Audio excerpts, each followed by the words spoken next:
Hello everyone. आज जेवायला काय बनवावं असा विचार येत होता. मग बाहेर असा मस्त पाऊस पडत होता. म्हटलं काय बनवावं, तर खिचडी बनवली.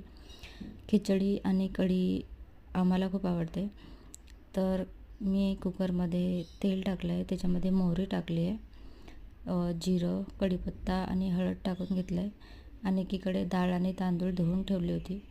ती नंतर शेवटी अशी परतवून घ्यायची तेलामध्ये आणि आपल्या आवश्यकतेनुसार पाणी टाकायचं आणि मीठ टाकून झाकण लावून घ्यायचं. त्याच्यानंतर इकडे मी कढीची तयारी करते आहे. कढीसाठी माझ्याकडे हे छान मातीचं भांडं आहे आणि त्याच्यामध्ये मी तूप टाकलं आहे. तुपामध्ये मोहरी, जिरं आणि कढीपत्ता टाकायचा आहे आणि आपण एक हिरव्या मिरचीचं वाटण करतो ते टाकायचं आहे.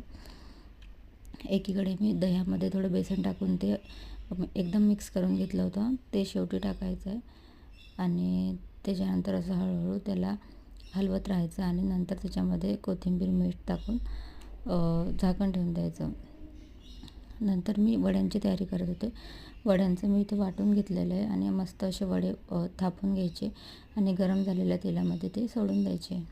अशा प्रकारे माझा डिनर रेडी आहे. थँक्यू.